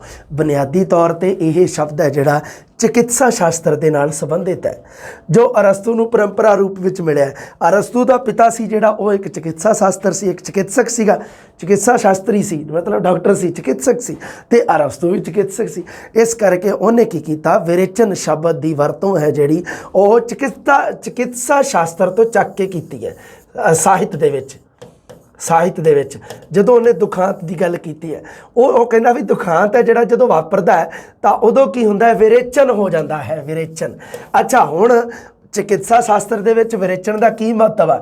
ਕਈ ਵਾਰੀ ਕੀ ਹੁੰਦਾ ਹੈ, ਆਪਾਂ ਜ਼ਰੂਰਤ ਤੋਂ ਜ਼ਿਆਦਾ ਖਾ ਲੈਂਦੇ ਹਾਂ, ਹੈ ਨਾ, ਜ਼ਰੂਰਤ ਤੋਂ ਜ਼ਿਆਦਾ ਖਾ ਲੈਂਦੇ ਹਾਂ ਤਾਂ ਉਦੋਂ ਆਪਣੀ ਹੋ ਜਾਂਦੀ ਹੈ ਫੂਡ ਪੋਇਜ਼ਨਿੰਗ ਤਾਂ ਹੋਣੀ ਹੈ, ਕਿਉਂਕਿ ਜ਼ਰੂਰਤ ਤੋਂ ਵੱਧ ਖਾ ਲਿਆ। ਇੱਥੋਂ ਤੱਕ ਖਾ ਚੁੱਕੇ ਆਪਾਂ, ਕਿਉਂਕਿ ਬਹੁਤ ਸਾਰੀਆਂ ਚੀਜ਼ਾਂ ਆ ਕਈ ਵਾਰੀ ਜਿਹੜੇ ਹੁੰਦੇ ਆ ਨਾ, ਕਈ ਕੀ ਹੁੰਦਾ ਵੀ ਆਪਾਂ ਵੈਸੇ ਹੀ ਤੁਸੀਂ ਦੇਖਦੇ ਹੋ ਅੱਜ ਕੱਲ੍ਹ YouTube ਵਗੈਰਾ 'ਤੇ ਜਾਂ ਕਿਵੇਂ ਲੋਕ ਕਿਵੇਂ ਹੈ ਨਾ ਧੜਾ ਧੜ ਖਾਂਦੇ ਆ ਚੀਜ਼ਾਂ, ਹੈ ਨਾ, ਜਿਹੜੇ ਮੰਨ ਲਓ ਖਾਣ ਵਾਲੀਆਂ ਵੀਡੀਓ ਦਿਖਾਈ ਜਾਂਦੀਆਂ, ਹੈ ਨਾ। ਤਾਂ ਇਹ ਕੀ ਆ ਵੀ ਇਹ ਕਈ ਵਾਰੀ ਕੀ ਹੁੰਦਾ ਸਰੀਰ ਦੇ ਵਿੱਚ ਜਦੋਂ ਬੇਲੋੜੇ ਪਦਾਰਥ ਆ ਜਾਂਦੇ ਆ, ਬੇਲੋੜੇ ਆ, ਉਹਨਾਂ ਦੀ ਲੋੜ ਨਹੀਂ ਗੀ ਉਹਨਾਂ ਪਦਾਰਥਾਂ ਦੀ, ਤਾਂ ਉਦੋਂ ਕੀ ਹੁੰਦਾ ਹੈ, ਸਾਨੂੰ ਇੱਕ ਦਵਾਈ ਦੀ ਲੋੜ ਹੁੰਦੀ ਹੈ, ਰੇਚਕ ਦੀ ਦਵਾਈ ਕਹਿੰਦਾ। ਅਰਸਤੂ ਕਹਿੰਦਾ ਜਦੋਂ ਰੇਚਕ ਦੀ ਦਵਾਈ, ਜਦੋਂ ਉਹ ਮੈਦੇ ਦੇ, ਹੁਣ ਉਹਨੇ ਵਿਰੇਚਨ ਸ਼ਬਦ ਦੀ ਵਰਤੋਂ ਤਾਂ ਉਹਨੇ ਤਾਂ ਕੀਤੀ ਵੀ ਵੈਸੇ ਤਾਂ ਚਿਕਿਤਸਾ ਸ਼ਾਸਤਰ ਦਾ ਸ਼ਬਦ ਹੈ ਇਹ, ਇਹਦਾ ਮਤਲਬ ਹੈ ਵੀ ਜਦੋਂ ਸਾਡੇ ਮਿਹਦੇ ਵਿੱਚ ਬੇਲੋੜੇ ਵਿਕਾਰ ਆ ਜਾਣ, ਜਦੋਂ ਬੇਲੋੜੀਆਂ ਪਦਾਰਥ ਆ ਜਾਣ, ਤਾਂ ਉਹਨਾਂ ਵਿਕਾਰਾਂ ਦਾ ਰੇਚਕ ਦਵਾਈ ਨਾਲ ਵਿਰੇਚਨ ਕੀਤਾ ਜਾਂਦਾ ਹੈ, ਸ਼ੁੱਧੀਕਰਨ ਕੀਤਾ ਜਾਂਦਾ ਹੈ, ਕਹਿੰਦਾ ਹੈ ਨਾ। ਤਾਂ ਉਦੋਂ ਕੀ ਆ, ਉਦੋਂ ਫਿਰ ਮਰੀਜ਼ ਨੂੰ ਉਲਟੀਆਂ ਛਾਲੀਆਂ ਲਵਾਈਆਂ ਜਾਂਦੀਆਂ ਉਹਨੂੰ, ਹੈ ਨਾ। ਫਿਰ ਜਿਹੜਾ ਮਤਲਬ ਅੰਦਰ ਜੋ ਵੀ ਕਚਰਾ ਗੰਦਗੀ ਹੈ ਜਿਹੜੀ ਉਹ ਸਾਰੀ ਬਾਹਰ ਕੱਢੀ ਜਾਂਦੀ ਹੈ। ਉਹਨੇ ਉਸ ਨੂੰ ਕਹਿਤਾ ਵਿਰੇਚਨ ਕਰਨਾ। ਉਹ ਕਹਿੰਦਾ ਵੀ ਜਦੋਂ ਦੁਖਾਂਤ ਵਾਪਰਦਾ ਹੈ ਨਾ ਕਿਸੇ ਕਵਿਤਾ ਦੇ ਵਿੱਚ, ਤਾਂ ਉਦੋਂ ਮਾਨਸਿਕਤਾ ਦੇ ਵਿੱਚ, ਜਦੋਂ ਤਾਂ ਆਪਾਂ ਦੇਖੋ ਸਰੀਰਕ ਵਿਰੇਚਨ ਕਰਾਂਗੇ ਤਾਂ ਉਹਦਾ ਮਤਲਬ ਤਾਂ ਹੋ ਜਾਊਗਾ ਚਿਕਿਤਸਾ ਸ਼ਾਸਤਰ ਦੇ ਨਾਲ ਸੰਬੰਧਿਤ, ਹੈ ਨਾ। ਸਰੀਰ ਦੇ ਵਿੱਚ ਬੇਲੋੜੇ ਪਦਾਰਥ ਆ ਗਏ। ਮਾਨਸਿਕਤਾ ਦੇ ਵਿੱਚ ਜਦੋਂ ਬੇਲੋੜੀਆਂ ਗੱਲਾਂ ਆ ਜਾਂਦੀਆਂ ਤਾਂ ਉਦੋਂ ਕੀ ਹੁੰਦਾ ਹੈ, ਉਦੋਂ ਦੁਖਾਂਤ ਵਾਪਰਦਾ ਹੈ ਅਤੇ ਦੁਖਾਂਤ ਦੇ ਦੁਆਰਾ ਭਾਵਾਂ ਦਾ ਉਚਿਤ ਵਿਰੇਚਨ ਕੀਤਾ ਜਾਂਦਾ ਹੈ। ਜਿਹੜੇ ਗੰਦੇ ਸਾਡੇ ਮਨ ਦੇ ਵਿੱਚ ਵਿਚਾਰ ਭਾਵ ਨੇ, ਭੈੜੇ ਬੁਰੇ ਕਹਿ ਲਓ ਤੁਸੀਂ, ਉਹ ਹੈ ਜਿਹੜੇ ਉਹਨਾਂ ਨੂੰ ਬਾਹਰ ਕੱਢ ਦਿੱਤਾ ਜਾਂਦਾ ਹੈ, ਭਾਵਾਂ ਦਾ ਸ਼ੁੱਧੀਕਰਨ ਹੋ ਜਾਂਦਾ ਹੈ। ਇਹਨੂੰ ਕਹਿੰਦੇ ਆ ਵਿਰੇਚਨ ਦਾ ਸਿਧਾਂਤ। ਹੁਣ ਇਹਨੂੰ ਸਮਝਦੇ ਹਾਂ ਆਪਾਂ। ਬੁਨਿਆਦੀ ਤੌਰ 'ਤੇ ਇਹ ਸ਼ਬਦ ਤੁਸੀਂ ਧਿਆਨ ਦੇ ਵਿੱਚ ਰੱਖਣਾ, ਚਿਕਿਤਸਾ ਸ਼ਾਸਤਰ ਦਾ। ਅਰਸਤੂ ਨੂੰ ਪਰੰਪਰਾ ਰੂਪ ਵਿੱਚ ਮਿਲਿਆ ਇਹ ਸ਼ਬਦ। ਚਿਕਿਤਸਾ ਸ਼ਾਸਤਰ ਵਿੱਚ ਵਿਰੇਚਨ ਦਾ ਭਾਵ ਹੈ ਰੇਚਕ ਦਵਾਈ ਨਾਲ ਸਰੀਰਕ ਵਿਕਾਰਾਂ, ਆਮ ਤੌਰ 'ਤੇ ਮਿਹਦੇ ਦੇ ਵਿਕਾਰਾਂ ਦੀ ਸ਼ੁੱਧੀ। ਕਿਉਂਕਿ ਮਿਹਦਾ ਪਚਾਉਣ ਵਾਲਾ ਤਾਂ ਮਿਹਦਾ ਹੀ ਹੈ ਨਾ। ਡਾਕਟਰ ਕਈ ਵਾਰੀ ਦੇਸੀ ਡਾਕਟਰ ਹੁੰਦੇ ਆ ਨਾ ਜਿਹੜੇ ਝੋਲਾ ਛਾਪ, ਉਹ ਕਹਿ ਦਿੰਦੇ ਤੇਰੇ ਮਿਹਦੇ 'ਚ ਗਰਮੀ ਹੈ। ਮਿਹਦੇ 'ਚ ਗਰਮੀ ਦਾ ਮਤਲਬ ਕੀ ਹੈ ਕਿ ਉਹ ਕੀ ਹੈ ਵੀ ਸਾਡੇ ਮਤਲਬ ਕੀ ਹੈ ਵੀ ਜਿਹੜਾ ਉਹ ਤੰਤਰ ਹੈ ਸਾਡਾ, ਜਿਹੜਾ ਖਾਣੇ ਨੂੰ ਪਚਾਉਂਦਾ ਹੈ, ਉਹਦੇ ਵਿੱਚ ਗਰਮੀ ਹੈ। ਮਤਲਬ ਉਹ ਹੈ ਜਿਹੜਾ ਉਹ ਸਹੀ ਤਾਪਮਾਨ 'ਤੇ ਕੰਮ ਨਹੀਂ ਕਰ ਰਿਹਾ, ਇਸ ਕਰਕੇ ਉਹਦਾ ਪ੍ਰਭਾਵ ਹੈ ਜਿਹੜਾ ਉਹ ਸਾਡੇ ਸਰੀਰ ਦੇ ਉੱਪਰ ਪੈਂਦਾ ਹੈ ਨਾ। ਜਿਵੇਂ ਮੰਨ ਲਓ ਜ਼ਿਆਦਾ ਮਾਤਰਾ 'ਚ ਫੋੜੇ ਫਿਣਸੀਆਂ ਨਿਕਲ ਆਉਣੀਆਂ, ਹੈ ਨਾ। ਇਹ ਚੀਜ਼ਾਂ ਜਿਹੜੀਆਂ, ਇਹਨਾਂ ਚੀਜ਼ਾਂ ਤੋਂ ਆਪਾਂ ਨੂੰ ਇਹ ਮਹਿਸੂਸ ਹੁੰਦਾ ਵੀ ਮਿਹਦੇ 'ਚ ਗਰਮੀ ਹੈ। ਸੋ ਉਹ ਹੈ ਜਿਹੜਾ ਮਿਹਦੇ, ਵੈਸੇ ਹੀ ਤੁਹਾਨੂੰ ਗੱਲ ਦੱਸਦਾ ਵੀ ਮਿਹਦਾ ਕਿਹਨੂੰ ਕਹਿੰਦੇ ਆ। ਰੇਚਕ ਦਵਾਈ ਦੇ ਨਾਲ ਸਰੀਰਕ ਵਿਕਾਰਾਂ, ਆਮ ਤੌਰ 'ਤੇ ਮਿਹਦੇ ਦੇ ਵਿਕਾਰਾਂ ਦੀ ਸ਼ੁੱਧੀ। ਅਰਸਤੂ ਨੇ ਤਰਾਸਦੀ ਦੀ ਪਰਿਭਾਸ਼ਾ ਦਿੰਦਿਆਂ ਹੋਇਆਂ ਵਿਰੇਚਨ ਸ਼ਬਦ ਦੀ ਵਰਤੋਂ ਕੀਤੀ ਹੈ। ਲਓ ਤਰਾਸਦੀ ਦੀ ਪਰਿਭਾਸ਼ਾ ਸੁਣ ਲਓ, ਪਿਛਲੀ ਵਾਰੀ ਐਗਜ਼ਾਮ ਦੇ ਵਿੱਚ ਆਈ ਸੀ, ਪੇਪਰ ਚੱਕ ਕੇ ਦੇਖ ਲਿਓ ਤੁਸੀਂ। ਉਹ ਕੀ ਕਹਿੰਦਾ, ਲਓ ਪੂਰੀ ਦੀ ਪੂਰੀ ਗੱਲ ਆ। ਉਹ ਕਹਿੰਦਾ ਤਰਾਸਦੀ ਕਿਸੇ ਗੰਭੀਰ, ਮੁਕੰਮਲ ਅਤੇ ਨਿਸ਼ਚਿਤ, ਇੱਥੇ ਮੰਨ ਲਓ ਰਿਕਤ ਸਥਾਨ ਛੱਡ ਦੇ, ਇੱਥੇ ਤਰਾਸਦੀ ਕਿਸੇ ਖਾਲਿਸਤਾਨ, ਮੁਕੰਮਲ, ਨਿਸ਼ਚਿਤ ਇੱਥੇ ਭਰਨ ਵਾਸਤੇ ਕਹਿ ਦੇ। ਗੰਭੀਰ ਅੱਗੇ 4 ਆਪਸ਼ਨ ਪਾ ਦੇਵੇ ਵੀ ਕੀ ਆਊਗਾ ਇਹਦੇ ਵਿੱਚ ਆਪਸ਼ਨ। ਇਸ ਤਰ੍ਹਾਂ ਦੇ ਪ੍ਰਸ਼ਨ ਬਹੁਤ ਪੁੱਛਦਾ ਹੁੰਦਾ। ਮੁਕੰਮਲ ਅਤੇ ਨਿਸ਼ਚਿਤ ਆਕਾਰ ਵਾਲੇ ਕਾਰਜ ਦੀ ਅਨੁਕ੍ਰਿਤੀ ਦਾ ਮਤਲਬ ਤੁਹਾਨੂੰ ਪਤਾ ਹੀ, ਨਕਲ, ਦੇਖਾ ਦੇਖੀ ਦਾ ਨਾਮ ਹੈ, ਜਿਸ ਦਾ ਮਾਧਿਅਮ ਨਾਟਕ ਦੇ ਭਿੰਨ ਭਿੰਨ ਹਿੱਸਿਆਂ, ਭਿੰਨ ਭਿੰਨ ਰੂਪਾਂ ਵਿੱਚ ਵਰਤੀ ਗਈ ਸਭ ਪ੍ਰਕਾਰ ਦੇ ਕਲਾਤਮਕ ਗਹਿਣਿਆਂ ਨਾਲ ਅਲੰਕ੍ਰਿਤ ਭਾਸ਼ਾ ਹੁੰਦੀ ਹੈ, ਜੋ ਬਿਰਤਾਂਤਕ ਰੂਪ ਵਿੱਚ ਨਾ ਹੋ ਕੇ ਕਾਰਜ ਮਤਲਬ ਐਕਸ਼ਨ ਕਾਰਿਆ रूप ਵਿੱਚ ਵਾਪਰਦੀ ਹੈ ਅਤੇ ਜਿਸ ਵਿੱਚ ਕਰੁਣਾ ਦੁੱਖ ਅਤੇ ਤਰਾਸ ਡਰ ਰਾਹੀਂ ਮਨੋਵਿਕਾਰਾਂ ਦਾ ਉਚਿਤ ਵਿਰੇਚਨ ਕੀਤਾ ਜਾਂਦਾ ਹੈ। ਜਦੋਂ ਕਰੁਣਾ ਤੇ ਤਰਾਸ ਦੀ ਗੱਲ ਕਰਦਾ ਹੈ ਉਹ ਅਰਸਤੂ ਤਾਂ ਉਦੋਂ ਵਿਰੇਚਨ ਸ਼ਬਦ ਦੀ ਵਰਤੋਂ ਕਰਦਾ ਹੈ। ਆ ਪੂਰੀ ਦੀ ਪੂਰੀ ਐਡੀ ਵੱਡੀ ਪਰਿਭਾਸ਼ਾ ਜਿਹੜੀ ਉਹ ਤਰਾਸਦੀ ਦੇ ਬਾਰੇ ਹੈ। ਇਹਦੀ ਤਰਾਸਦੀ ਦੇ ਬਾਰੇ ਆ ਦੇਖੋ, ਤਰਾਸਦੀ ਦੁਖਾਂਤ ਤੇ ਡਰ। ਜਦੋਂ ਉਹ ਦੁੱਖ ਤੇ ਡਰ ਦੀ ਗੱਲ ਕਰਦਾ ਹੈ, ਦੁੱਖ ਤੇ ਡਰ ਸਾਹਿਤ ਵਿੱਚ ਇਹਨਾਂ ਦੀ ਗੱਲ ਕਰਦਾ ਹੋਇਆ, ਕਿਉਂਕਿ ਤੁਹਾਨੂੰ ਪਤਾ ਹੀ ਹੈ ਵੀ ਦੁਖਾਂਤ ਪਰੰਪਰਾ ਜਿਹੜੀ ਉਹ ਯੂਨਾਨ ਤੋਂ ਹੀ ਸ਼ੁਰੂ ਹੋਈ ਹੈ। ਦੁਖਾਂਤ ਪਰੰਪਰਾ ਜਿਹੜੀ ਉਹ ਯੂਨਾਨੀਆਂ ਤੋਂ ਸ਼ੁਰੂ ਹੋਈ ਹੈ। ਦੁਖਾਂਤ ਨਾਟਕ ਯੂਨਾਨ ਦੇ ਵਿੱਚ ਰਚੇ ਜਾਣੇ ਸ਼ੁਰੂ ਹੋਏ। ਭਾਰਤ ਦੇ ਵਿੱਚ ਤਾਂ ਸੁਖਾਂਤ ਨਾਟਕ ਸੀਗੇ। ਐਂਡ ਸੁਖਾਂਤ ਸੀ, ਪ੍ਰੇਮੀ ਪ੍ਰੇਮਿਕਾ, ਰਾਜਾ ਰਾਣੀ ਐਂਡ ਦੇ ਵਿੱਚ ਮਿਲ ਜਾਂਦੇ ਸੀ ਆਪਸ ਦੇ ਵਿੱਚ। ਪਰੰਪਰਾ ਸੁਖਾਂਤ ਰਹੀ ਹੈ ਨਾ। ਅੱਛਾ, ਅੱਗੇ ਦੇਖਦੇ ਹਾਂ। ਆਪਣੇ ਵੀ ਤੁਹਾਨੂੰ ਪਤਾ ਹੀ ਹੈ, ਸਭ ਤੋਂ ਪਹਿਲਾਂ ਜਿਹੜਾ ਆਪਣਾ ਨਾਟਕਕਾਰ ਹੈ ਜਿਹੜਾ, ਤਾਂ ਉਹ ਆਪਣੇ ਉਹ ਵੀ ਹੈ ਜਿਹੜਾ ਉਹ ਸੁਖਾਂਤਕ ਨਾਟਕ ਹੀ ਲਿਖਦਾ ਹੈ ਨਾ। ਉਸ ਤੋਂ ਬਾਅਦ ਜਿਹੜਾ ਹਰਚਰਨ ਸਿੰਘ ਆ ਉਹ ਦੁਖਾਂਤ ਨਾਟਕ ਲਿਖਣੇ ਸ਼ੁਰੂ ਕਰਦਾ ਜਦੋਂ ਆਪਾਂ ਪੜ੍ਹਦੇ ਹਾਂ, ਹੈ ਨਾ। ਹਾਂਜੀ, ਲਓ ਆ ਹੈ ਜਿਹੜੀ ਇਹ ਤਰਾਸਦੀ ਦੀ ਪਰਿਭਾਸ਼ਾ। ਵਾਰੀ ਵਾਰੀ ਤੁਸੀਂ ਰੱਟੀ ਜਾਣੀ ਹੈ, ਵੈਸੇ ਹੋਰ ਕੁਛ ਨਹੀਂ ਹੈ। ਪਰਿਭਾਸ਼ਾ ਤੁਹਾਨੂੰ ਪਤਾ ਹੀ ਹੈ ਰੱਟਣੀ ਹੁੰਦੀ ਹੈ। ਅਰਸਤੂ ਨੇ ਵਿਰੇਚਨ ਦੀ ਇੱਕ ਲਾਖਣਿਕ ਵਰਤੋਂ ਕੀਤੀ ਹੈ। ਵਿਰੇਚਨ ਸ਼ਬਦ ਦਾ ਲਾਖਣਿਕ ਸਜੈਸਟਿਵ, ਜਿਹਨੂੰ ਸੰਕੇਤ ਰੂਪ ਵਿੱਚ ਵਰਤਿਆ, ਇਹਨੂੰ ਉਦੀਪਕ ਰੂਪ ਵਿੱਚ। ਤੁਸੀਂ ਲਾਖਣਿਕ ਸ਼ਬਦ ਪੜ੍ਹਿਆ ਹੋਣਾ ਹੈ ਨਾ। ਲਾਖਣਿਕ ਸ਼ਬਦ ਦੇ ਅਰਥ ਮੈਂ ਲਿਖਤੇ ਅੱਗੇ। ਜੇ ਤੁਹਾਨੂੰ ਸਜੈਸਟਿਵ ਨਹੀਂ ਪਤਾ ਲੱਗਦਾ, ਸੰਕੇਤਕ ਪਤਾ ਲੱਗ ਜੂਗਾ। ਉਦੀਪਕ ਤਾਂ ਤੁਸੀਂ ਪੜ੍ਹਿਆ ਹੀ ਹੈ, ਮਨੋਵਿਗਿਆਨ ਦਾ ਸ਼ਬਦ ਹੈ ਉਦੀਪਕ। ਉਦੀਪਕ ਇਹ ਤਾਂ ਪੜ੍ਹੇ ਹੋਏ ਹੈ ਨਾ। ਇਹਨੂੰ ਲਾਖਣਿਕ ਕਿਹਾ ਜਾਂਦਾ ਹੈ ਸਾਡੀ ਸਾਹਿਤਕ ਭਾਸ਼ਾ ਵਿੱਚ। ਵਿਰੇਚਨ ਦਾ ਲਾਖਣਿਕ ਪ੍ਰਯੋਗ ਕੀਤਾ ਹੈ। ਵਿਰੇਚਨ ਸ਼ਬਦ ਦੁਆਰਾ ਮਨ ਦੀ ਸ਼ਾਂਤੀ ਚਾਹੀ ਗਈ ਹੈ। ਵੀ ਮਨ ਦੀ ਸ਼ਾਂਤੀ ਤਾਂ ਹੋ ਹੀ ਜਾਊਗੀ ਜਦੋਂ ਮਨ ਦੇ ਬੇਲੋੜੇ ਵਿਕਾਰ ਬਾਹਰ ਹੋ ਗਏ ਤੇ ਮਨ ਸ਼ਾਂਤ ਹੋ ਗਿਆ, ਹੈ ਨਾ। ਇਸੇ ਕਰਕੇ ਹੀ ਤਾਂ ਤਰਾਸਦੀ ਨੂੰ ਮੰਨਿਆ ਗਿਆ। ਤਰਾਸਦੀ ਤਾਂ ਹੀ ਤਾਂ ਮੈਂ ਕਹਿੰਦਾ ਹੁੰਦਾ ਵੀ ਕਹਿ ਦਿੰਦੇ ਆ ਵੀ ਸਰ ਜੀ ਤੁਸੀਂ ਇਹ ਆਪਣੀ ਨਾ ਜਿਹੜੀ ਹੈਗੀ ਹੈ ਨਾ ਬੁੱਕ ਜਿਹੜੀ ਮੈਂ ਤੁਹਾਨੂੰ ਕਹਿੰਦਾ ਹੁੰਦਾ ਆਲੋਚਨਾ ਤੇ ਪੰਜਾਬੀ ਆਲੋਚਨਾ, ਉਹਦੇ ਵਿੱਚ ਨਾ ਰਸ ਰਾਜ ਹੈ ਜਿਹੜਾ ਉਹ ਕਰੁਣਾ ਰਸ ਨੂੰ ਕਿਹਾ ਗਿਆ ਹੈ ਨਾ। ਤਾਂ ਤੁਸੀਂ ਵੀ ਹੈਰਾਨ ਹੋ ਸਰ, ਰਸ ਰਾਜ ਤਾਂ ਬਣਦਾ ਸ਼ਿੰਗਾਰ ਰਸ, ਉਹ ਭਾਰਤੀ ਕਾਵਿ ਸ਼ਾਸਤਰ ਦੇ ਵਿੱਚ ਬਣ ਜਾਂਦਾ ਹੈ ਨਾ। ਰਸ ਰਾਜ ਬਦਲਦਾ ਰਹਿੰਦਾ ਹੁੰਦਾ, ਇਹਦੇ ਵਿੱਚ ਕੋਈ ਨਹੀਂ, ਇਹਦਾ ਕੋਈ ਪ੍ਰਸ਼ਨ ਨਹੀਂ ਐਵੇਂ ਦਾ। ਮੰਨ ਲਓ ਕਿਤੇ ਆਇਆ ਹੋਵੇ ਜਾਂ ਕੋਈ ਵੀ, ਇਹਦਾ ਕੋਈ ਟੈਨਸ਼ਨ ਨਹੀਂ ਗੀ। ਇਹ ਤੁਹਾਡੇ ਹੈ ਹੀ ਨਹੀਂ ਟੈਨਸ਼ਨ ਵੀ ਸਰ ਰਸ ਰਾਜ ਕਿਹਨੂੰ ਕਹਿੰਦੇ ਆ, ਕਿਉਂਕਿ ਮੈਂ ਵੀ ਕਈ ਥਾਈਂ ਪੜ੍ਹ ਲਿਆ ਵੀ ਸ਼ਿੰਗਾਰ ਰਸ ਵੀ ਹੁੰਦਾ, ਰਸ ਰਾਜ ਕਰੁਣਾ ਰਸ ਵੀ ਹੁੰਦਾ, ਹੈ ਨਾ। ਅਤੇ ਤਾਂ ਹੀ ਤਾਂ ਇਸੇ ਕਰਕੇ ਕਰੁਣਾ ਰਸ ਨੂੰ ਕਿਉਂ ਰਸ ਰਾਜ ਦੇ ਵਿੱਚ ਸ਼੍ਰੇਣੀ ਦੇ ਵਿੱਚ ਕਿਉਂ, ਕਿਉਂਕਿ ਕਰੁਣਾ ਦੇ ਨਾਲ ਮਨ ਦੀ ਸ਼ਾਂਤੀ ਹੋ ਜਾਂਦੀ ਹੈ। ਮਨ ਦੀ ਸ਼ਾਂਤੀ ਨਾਲੋਂ ਵੱਡੀ ਕੋਈ ਸ਼ਾਂਤੀ ਨਹੀਂ ਹੈਗੀ। ਜਿਹਦਾ ਮਨ ਸ਼ਾਂਤ ਆ ਅਤੇ ਉਹਦੀ ਬੱਲੇ ਬੱਲੇ ਆ ਸੰਸਾਰ ਦੇ ਵਿੱਚ, ਉਹਨੂੰ ਕਿਸੇ ਚੀਜ਼ ਦਾ ਦੁੱਖ ਡਰ ਭੈ ਹੈ ਹੀ ਨਹੀਂ, ਹੈ ਨਾ। ਇਸ ਕਰਕੇ ਇਹੋ ਜਿਹਾ ਕੋਈ ਪ੍ਰਸ਼ਨ ਮੈਨੂੰ ਵੀ ਨਾ ਪੁੱਛੀ ਜਾਇਓ ਵਟਸਐਪ ਮੈਸੇਜ ਕਰਕੇ, ਮੈਨੂੰ ਧਿਆਨ ਨਹੀਂ ਗਾ। ਕਿਉਂਕਿ ਮੈਂ ਤਾਂ ਇੱਕ ਬੁੱਕ ਦੇ ਵਿੱਚ ਕੁਛ ਪੜ੍ਹਿਆ, ਇੱਕ ਦੇ ਵਿੱਚ ਕੁਛ ਪੜ੍ਹਿਆ, ਪਰ ਮੈਨੂੰ ਇੰਨਾ ਧਿਆਨ ਆ ਵੀ ਜਿਹੜਾ ਰਸ ਰਾਜ ਹੈ ਮਤਲਬ ਜਿਹੜਾ ਹੈਗਾ ਉਹ ਬਦਲਦਾ ਰਹਿੰਦਾ ਹੈ। ਮੈਨੂੰ ਇੰਨਾ ਧਿਆਨ ਹੈ ਇੰਨੀ ਗੱਲ ਦਾ, ਬਾਕੀ ਨਹੀਂ। ਪਰਮਾਨੈਂਟ ਕੁਛ ਨਹੀਂ ਗਾ ਦੁਨੀਆ 'ਤੇ ਬੇਟਾ ਜੀ, ਤੁਸੀਂ ਵੀ ਬਦਲ ਜਾਣਾ ਕਿਸੇ ਦਿਨ, ਦੇਖ ਲਿਓ।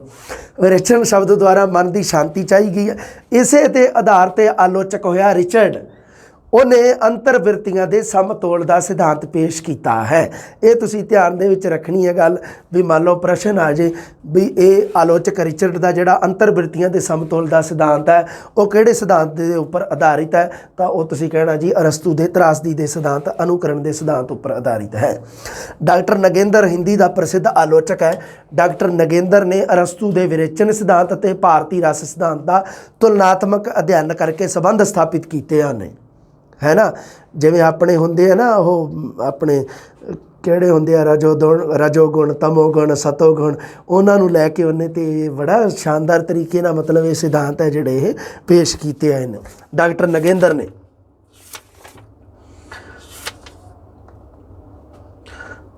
ਹਾਂ, ਸਤੋਗੁਣ ਵਾਲੀ ਰਜੋਗੁਣ ਤਮੋਗੁਣ ਜਿਹੜੇ ਹੁੰਦੇ ਆ ਉਹੀ ਚੀਜ਼ ਉਹਨੇ ਦੱਸਦੀ ਹੈ ਨਾ, ਉਹੀ ਚੀਜ਼ ਇਹਨਾਂ ਦੀ ਤੁਲਨਾਤਮਕ ਅਧਿਐਨ ਕੀਤਾ। ਵੈਸੇ ਹੀ ਤੁਸੀਂ ਧਿਆਨ ਦੇ ਵਿੱਚ ਰੱਖਣਾ, ਹੋਰ ਕੁਛ ਨਹੀਂ। ਆ ਗੱਲ ਵੈਸੇ ਹੀ ਯਾਦ ਰੱਖਣੀ ਹੈ ਵੀ ਡਾਕਟਰ ਨਗੇਂਦਰ ਹਿੰਦੀ ਦਾ ਆਲੋਚਕ, ਉਹਨੇ ਅਰਸਤੂ ਦੇ ਵਿਰੇਚਨ ਸਿਧਾਂਤ ਅਤੇ ਭਾਰਤੀ ਰਸ ਸਿਧਾਂਤ ਦਾ ਤੁਲਨਾਤਮਕ ਅਧਿਐਨ ਕਰਕੇ ਸੰਬੰਧ ਸਥਾਪਿਤ ਕੀਤਾ।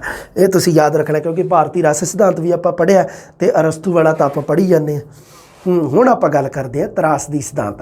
ਤਰਾਸਦੀ ਦੇ ਬਾਰੇ ਗੱਲ ਕਰਦੇ ਹਾਂ ਆਪਾਂ। ਤਰਾਸਦੀ ਦਾ ਇੰਗਲਿਸ਼ ਦੇ ਵਿੱਚ ਮੈਂ ਲਿਖਿਆ ਹੋਇਆ ਟ੍ਰੈਜਡੀ ਨੂੰ ਕਿਹਾ ਜਾਂਦਾ।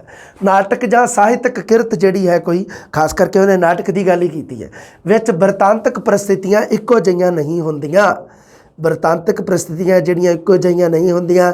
ਕਈ ਵਾਰੀ ਕੀ ਹੁੰਦਾ ਹੈ, ਬਿਰਤਾਂਤਕ ਕਥਾ ਦਾ ਅੰਤ ਦੁਖਾਂਤ ਹੋ ਜਾਂਦਾ ਹੈ, ਦੁਖਾਂਤ ਹੋਣ ਕਰਕੇ ਤਰਾਸਦੀ ਵਾਪਰਦੀ ਹੈ। ਕਿਉਂਕਿ ਬਿਲਕੁਲ ਕਲੀਅਰ ਹੈ ਗੱਲ ਇਹ ਤਾਂ ਵੀ ਜਦੋਂ ਅੰਤ ਆ ਜਿਹੜਾ ਕਿਸੇ ਸਾਹਿਤਕ ਕਿਰਤ ਦਾ, ਕਿਸੇ ਨਾਟਕ ਦਾ ਅੰਤ ਦੁਖਾਂਤ ਹੋਊਗਾ ਤਾਂ ਤਰਾਸਦੀ ਵਾਪਰੂਗੀ, ਫਿਰ ਤਾਂ ਕਾਮਨ ਜੀ ਗੱਲ ਹੈ ਨਾ। ਹਾਂ, ਹੁਣ ਆਪਾਂ ਗੱਲ ਕਰਦੇ ਅੱਗੇ। ਤਰਾਸਦੀ ਸੰਕਲਪ ਹੈ ਜਿਹੜਾ ਇਹ ਪੱਛਮੀ ਆਲੋਚਨਾ ਵਿੱਚ ਹੀ ਹੋਂਦ ਵਿੱਚ ਆਇਆ ਬਾਈ ਯੂਨਾਨ ਦੇ ਵਿੱਚ। ਇਸ ਦਾ ਪ੍ਰਮੁੱਖ ਵਿਆਖਿਆਕਾਰ ਜਿਹਦੇ ਬਾਰੇ ਆਪਾਂ ਪੜ੍ਹ ਰਹੇ ਹਾਂ ਅਰਸਤੂ ਹੈ। ਲਓ ਤਰਾਸਦੀ ਦੀਆਂ ਵਿਸ਼ੇਸ਼ਤਾਵਾਂ ਕੀ ਹੈ। ਤਰਾਸਦੀ ਕਾਰਜ ਦੀ ਅਨੁਕ੍ਰਿਤੀ ਹੈ, ਕਾਰਜ ਐਕਸ਼ਨ। ਤਰਾਸਦੀ ਦੇ ਬਾਰੇ ਸੁਣ ਲਓ। ਕਾਰਜ ਦੀ ਅਨੁਕ੍ਰਿਤੀ ਹੈ, ਕਾਰਜ ਕਿਹੜਾ ਹੋਣਾ ਚਾਹੀਦਾ, ਗੰਭੀਰ ਅਤੇ ਮੁਕੰਮਲ ਹੁੰਦਾ ਹੈ। ਉੱਪਰ ਤਰਾਸਦੀ ਦੀ ਪਰਿਭਾਸ਼ਾ ਜਦੋਂ ਪੜ੍ਹਦੇ ਆ ਤੁਸੀਂ, ਗੰਭੀਰ, ਮੁਕੰਮਲ ਤੇ ਇੱਕ ਨਿਸ਼ਚਿਤ ਆਕਾਰ ਵਾਲਾ ਕਾਰਜ ਹੁੰਦਾ ਹੈ। ਕਿਹੜਾ ਕਿਹੜਾ, ਗੰਭੀਰ, ਮੁਕੰਮਲ ਅਤੇ ਨਿਸ਼ਚਿਤ ਆਕਾਰ ਦਾ ਹੁੰਦਾ ਹੈ। ਇਸ ਦਾ ਨਿਸ਼ਚਿਤ ਆਕਾਰ ਹੁੰਦਾ ਹੈ। ਇਸ ਕਾਰਜ ਦਾ ਬਿਰਤਾਂਤ ਨਹੀਂ ਹੁੰਦਾ, ਇਸ ਕਾਰਜ ਦਾ ਬਿਰਤਾਂਤਕ ਰੂਪ ਵਿੱਚ ਨਹੀਂ ਹੁੰਦਾ। ਇਹ ਉੱਪਰ ਪੜ੍ਹੋ ਪਰਿਭਾਸ਼ਾ, ਯਾਦ ਰੱਖਣੀ ਹੈ ਗੱਲ ਤੁਸੀਂ ਇਹ।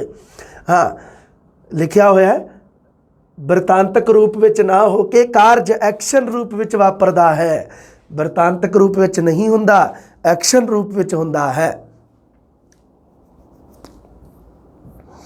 ਭਾਸ਼ਾ ਕਿਹੜੀ ਹੁੰਦੀ ਹੈ, ਇਹਦੇ ਵਿੱਚ ਲੈ ਅਤੇ ਗੀਤ ਨਾਲ ਸਜੀ ਹੁੰਦੀ ਹੈ। ਅਰਸਤੂ ਨੇ ਤਰਾਸਦੀ ਦੇ 6 ਅੰਗ ਗਿਣਾਏ ਹੈ, ਧਿਆਨ ਦੇ ਵਿੱਚ ਰੱਖਣੇ ਆ ਤੁਸੀਂ। ਅਰਸਤੂ ਨੇ ਤਰਾਸਦੀ ਦੇ ਕਿੰਨੇ ਅੰਗ ਗਿਣਾਏ ਹੈ ਜੀ? 6 ਅੰਗ ਗਿਣਾਏ ਹੈ। ਠੀਕ ਹੈ ਜੀ। ਸਰ ਜੀ ਦੱਸੋ 6 ਕਿਹੜੇ ਕਿਹੜੇ ਆ? ਕਥਾਨਕ, ਚਰਿੱਤਰ ਚਿੱਤਰਨ, ਪਦ ਰਚਨਾ, ਵਿਚਾਰ ਤੱਤ, ਦ੍ਰਿਸ਼ ਵਿਧਾਨ ਤੇ ਗੀਤ। ਗੀਤ ਤੁਹਾਨੂੰ ਦੱਸੇ ਇਹ ਵਿੱਚ ਆ ਗਿਆ ਸੀ, ਹੈ ਨਾ, ਇਹ ਵੀ ਦੱਸਿਆ ਹਨ। ਉਹ ਕਹਿੰਦਾ ਵੀ ਤਰਾਸਦੀ ਦੇ ਵਿੱਚ 6 ਅੰਗ ਹੋਣੇ ਚਾਹੀਦੇ ਆ। ਕਥਾਨਕ ਜਿਹਨੂੰ ਆਪਾਂ ਪਲਾਟ ਕਹਿ ਦਿੰਦੇ ਹਾਂ ਜਾਂ ਗੋਂਦ ਕਹਿ ਦਿੰਦੇ ਹਾਂ, ਹੈ ਨਾ। ਨਾਟਕ ਦੇ ਬਾਰੇ ਆਪਾਂ ਜਦੋਂ ਗੱਲ ਕਰਾਂਗੇ ਤਾਂ ਉਦੋਂ ਇਹ ਵੀ ਗੱਲ ਆਪਾਂ ਕਲੀਅਰ ਕਰਾਂਗੇ। ਤੁਹਾਡਾ ਅੱਗੇ ਟੌਪਿਕ ਦੇਖ ਲਓ, ਪੰਜਾਬੀ ਨਾਟਕ ਅਤੇ ਰੰਗਮੰਚ ਦੀ ਗੱਲ ਕਰਾਂਗੇ ਆਪਾਂ। ਆਰੰਭ, ਵਿਕਾਸ ਤੇ ਵਿਸ਼ੇਸ਼ਤਾਵਾਂ 11 ਨੰਬਰ ਹੈ ਜਿਹੜਾ। ਜਦੋਂ 11 ਨੰਬਰ ਟੌਪਿਕ ਪੜ੍ਹਾਂਗੇ ਨਾ ਤੇ ਉਦੋਂ ਆਪਾਂ ਇਹਦੇ ਬਾਰੇ ਗੱਲ ਕਰਾਂਗੇ। ਇਹਦੇ ਵਿੱਚੋਂ ਅਨੁਕਰਨ ਦੇ ਵਿਸ਼ੇ ਕਿਹੜੇ ਕਿਹੜੇ ਆ? ਉਹ ਹੈਗੇ ਆ 3, ਯਾਦ ਰੱਖਣੇ ਆ। ਕਥਾਨਕ, ਚਰਿੱਤਰ ਚਿੱਤਰਨ ਤੇ ਵਿਚਾਰ ਤੱਤ। ਇਹ ਤਿੰਨੋਂ ਤਾਂ ਅਨੁਕਰਨ ਦੇ ਵਿਸ਼ੇ ਹੈ। ਠੀਕ ਹੈ। ਅਨੁਕਰਨ ਦਾ ਵਿਸ਼ਾ, ਅਨੁਕਰਨ ਦਾ ਵਿਸ਼ਾ ਸਬਜੈਕਟ ਜਿਹਨੂੰ ਆਪਾਂ ਕਹਿ ਦਿੰਦੇ ਆ।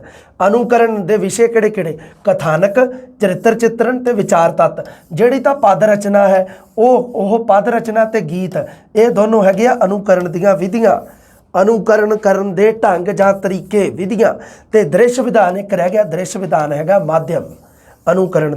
ਅਨੁਕਰਨ ਦੇ ਮਾਧਿਅਮ ਦਾ ਵਿਸ਼ਾ ਹੈ, ਮਾਧਿਅਮ ਦਾ ਵਿਸ਼ਾ ਹੈ ਇਹ ਬਾਈ। ਇਹ ਮਾਧਿਅਮ ਦਾ ਵਿਸ਼ਾ ਹੈ। ਦ੍ਰਿਸ਼ ਵਿਧਾਨ ਇਹ ਅਨੁਕਰਨ ਦੇ ਵਿਸ਼ੇ ਹੈ।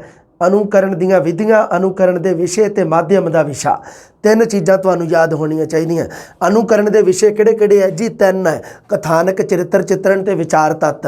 ਤੇ ਮਾਧਿਅਮ ਦਾ ਵਿਸ਼ਾ ਕਿਹੜਾ ਹੈ ਜੀ? ਦ੍ਰਿਸ਼ ਵਿਧਾਨ। ਦੂਸਰੇ 2 ਰਹਿ ਗਏ, ਪਦ ਰਚਨਾ ਤੇ ਗੀਤ। ਇਹ ਹੈਗੇ ਆ ਅਨੁਕਰਨ ਦੀਆਂ ਵਿਧੀਆਂ। ਲਓ ਗੱਲ ਕਲੀਅਰ ਤਰਾਸਦੀ ਦੇ 6 ਅੰਗਾਂ ਦੀ। ਅਰਸਤੂ ਨੇ ਕਥਾ ਵਸਤੂ ਜਾਂ ਕਥਾਨਕ ਨੂੰ ਕਾਵਿ ਦੀ ਆਤਮਾ ਕਿਹਾ ਹੈ। ਇਹਨੂੰ ਤਾਂ ਉਹਨੇ ਕਿਹਾ ਆ ਕਾਵਿ ਦੀ ਆਤਮਾ। ਕਥਾਨਕ ਦਾ ਦੂਸਰਾ ਨਾਮ ਕਥਾ ਵਸਤੂ ਵੀ ਹੁੰਦਾ ਬਾਈ ਓਏ। ਕਿਤੇ ਕਥਾ ਵਸਤੂ ਨਾਮ ਆ ਜਾਏ ਤੇ ਉੱਥੇ ਇੱਕ ਦੂਜੇ ਦੇ ਮੂੰਹ ਵੱਲ ਵੇਖੋ, ਕਥਾ ਵਸਤੂ ਹੈ ਨਾ। ਇਹਨੂੰ ਉਹਨੇ ਕਿਹਾ ਆ ਵੀ ਇਹ ਹੈਗਾ ਕਾਵਿ ਦੀ ਆਤਮਾ। ਕਾਵਿ ਦੀ ਆਤਮਾ ਕਿਹਾ ਇਸ ਨੇ। ਠੀਕ ਹੈ, ਗੱਲ ਕਲੀਅਰ। ਜਿਵੇਂ ਅੱਗੇ ਜਿਵੇਂ ਭਾਰਤੀ ਕਾਵਿ ਸ਼ਾਸਤਰ ਦੇ ਵਿੱਚ ਨਾਟਕ ਦੇ 3 ਅੰਗ ਹੁੰਦੇ ਆ। 3 ਅੰਗ ਕਿਹੜੇ ਕਿਹੜੇ ਹੁੰਦੇ ਆ? ਵਸਤੂ, ਨੇਤਾ ਤੇ ਰਸ। ਉਹਦੇ ਵਿੱਚ ਸਾਡੇ ਭਾਰਤੀ ਕਾਵਿ ਸ਼ਾਸਤਰ ਦੇ ਵਿੱਚ ਜਿਵੇਂ ਤੁਹਾਨੂੰ ਪਤਾ ਹੀ ਆ, ਆਪਾਂ ਨਾਟਯ ਸ਼ਾਸਤਰ ਪੜ੍ਹਦੇ ਆ, ਭਰਤ ਮੁਨੀ, ਉਹਨੇ ਰਸ ਨੂੰ ਕਾਵਿ ਦੀ ਆਤਮਾ ਕਿਹਾ ਹੈ। ਪਰ ਅਰਸਤੂ ਨੇ ਕਿੰਨੇ ਅੰਗ ਗਿਣਾਏ ਆ? ਤਰਾਸਦੀ ਦੇ 6 ਅੰਗ ਗਿਣਾਏ ਆ। ਉਹਦੇ ਵਿੱਚ ਉਸਨੇ ਕੀ ਕਿਹਾ? ਜਿਹੜਾ ਪਹਿਲੇ ਨੰਬਰ ਤੇ ਆ ਕਥਾਨਕ ਜਾਂ ਕਥਾ ਵਸਤੂ ਹੈ ਜਿਹੜਾ, ਉਹ ਕਾਵਿ ਦੀ ਆਤਮਾ ਹੈ। ਉਹ ਕਹਿੰਦਾ ਵੀ ਰਸ ਤੋਂ ਬਿਨਾਂ ਗੱਲ ਚੱਲ ਜੂਗੀ ਪਰ ਕਥਾਨਕ ਤੋਂ ਬਿਨਾਂ ਗੱਲ ਨਹੀਂ ਚੱਲਣੀ। ਕਥਾਨਕ ਨੂੰ ਉਹਨੇ ਕਾਵਿ ਦੀ ਆਤਮਾ ਕਿਹਾ। ਇਹ ਯਾਦ ਰੱਖਣੀ ਹੈ ਤੁਸੀਂ ਗੱਲ। ਹਾਂਜੀ, ਅਗਲੀ ਗੱਲ ਆਪਾਂ ਕਰਦੇ ਹਾਂ। ਹਾਂ, ਅਰਸਤੂ ਨੇ ਇੱਕ ਗੱਲ ਕਹੀ ਹੈ।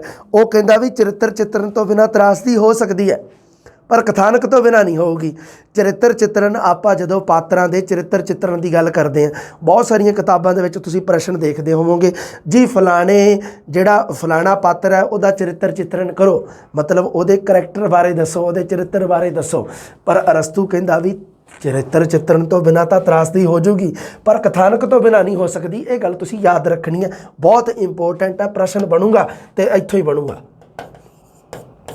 ਡਾਕਟਰ ਹਰਭਜਨ ਸਿੰਘ ਨੇ ਇੱਕ ਬੁੱਕ ਲਿਖੀ ਹੈ, ਤੁਹਾਨੂੰ ਪਤਾ ਹੀ ਹੈ ਡਾਕਟਰ ਹਰਭਜਨ ਸਿੰਘ ਪੰਜਾਬੀ ਦਾ ਪ੍ਰਸਿੱਧ ਜਿਹੜਾ ਪੰਜਾਬੀ ਕਵੀ ਹੈ ਨਾ, ਪੱਛਮੀ ਕਾਵਿ ਸ਼ਾਸਤਰ ਇਹਨੇ ਬੁੱਕ ਲਿਖੀ ਹੈ, ਜਿਹਦੇ ਵਿੱਚ ਉਸਨੇ ਕਿਹਾ ਹੈ ਵੀ ਅਰਸਤੂ ਦਾ ਕਥਾਨਕ ਸੰਬੰਧੀ ਸਿਧਾਂਤ ਹੈ ਜਿਹੜਾ, ਜਿਹਦੇ ਵਿੱਚ ਉਹਨੇ ਕਥਾਨਕ ਨੂੰ ਕਿਹਾ ਹੈ ਵੀ ਤਰਾਸਦੀ ਹੈ ਜਿਹੜੀ ਉਹ ਕਥਾਨਕ ਤੋਂ ਬਿਨਾਂ ਨਹੀਂ ਹੋ ਸਕਦੀ, ਕਾਵ ਸਾਹਿਤ ਆਲੋਚਨਾ ਦੀ ਮੁੱਢਲੀ ਅਵਸਥਾ ਦਾ ਇੱਕ ਚਿੰਨ੍ਹ ਹੈ। ਇਹ ਡਾਕਟਰ ਹਰਭਜਨ ਸਿੰਘ ਨੇ ਗੱਲ ਕਹੀ ਹੈ, ਵੈਰੀ ਇੰਪੋਰਟੈਂਟ ਗੱਲ ਕਹੀ ਹੈ, ਯਾਦ ਰੱਖਣੀ ਹੈ ਤੁਸੀਂ, ਠੀਕ ਹੈ।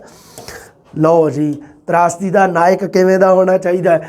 ਤਰਾਸਦੀ ਦਾ ਨਾਇਕ ਅਸਾਧਾਰਨ ਮਾਤਰਾ ਵਿੱਚ ਗੁਣ ਹੋਣੇ ਚਾਹੀਦੇ, ਕਿਉਂਕਿ ਦੇਖੋ ਜਿਹੜਾ ਨਾਟਕ ਦਾ ਐਕਟਰ ਹੋਊਗਾ, ਨਾਇਕ ਹੋਊਗਾ, ਉਹਦੇ ਸਾਰੇ ਹੀ ਤਰਾਸਦੀ ਵਾਪਰੂਗੀ। ਨਾਇਕ ਐਕਟਰ ਜਦੋਂ ਕੋਈ ਨਾ ਕੋਈ ਗਲਤੀ ਕਰੂਗਾ, ਉਹ ਰਾਹ ਤੋਂ ਭਟਕੂਗਾ, ਤਰਾਸਦੀ ਵਾਪਰੂਗੀ। ਜੇ ਤਾਂ ਰਾਹ ਤੋਂ ਨਹੀਂ ਭਟਕ ਰਿਹਾ, ਫਿਰ ਤਰਾਸਦੀ ਵਾਪਰੂਗੀ ਨਹੀਂ।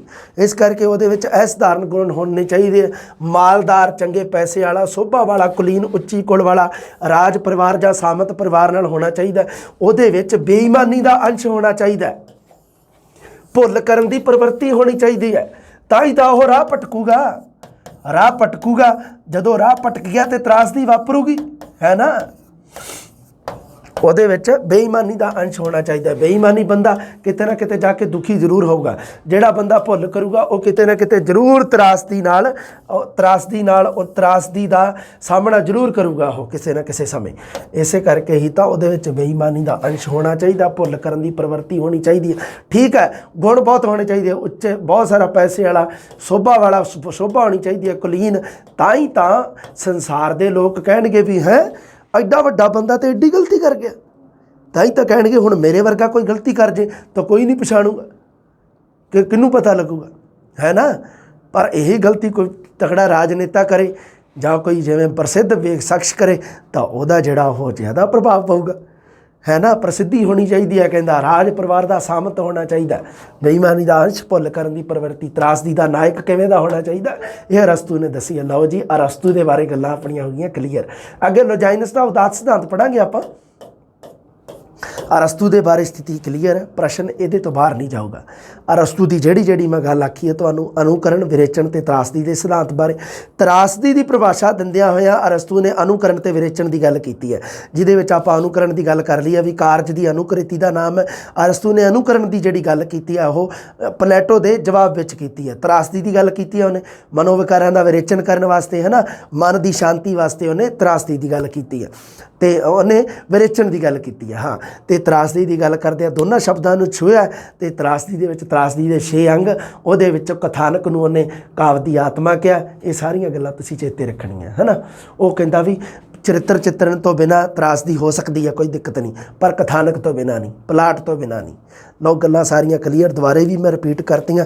ਮਿਲਦੇ ਹਾਂ ਅਗਲੀ ਜਮਾਤ ਲੈ ਕੇ ਜਲਦੀ। ਸਤਿ ਸ੍ਰੀ ਅਕਾਲ, ਰੱਬ ਰਾਖਾ।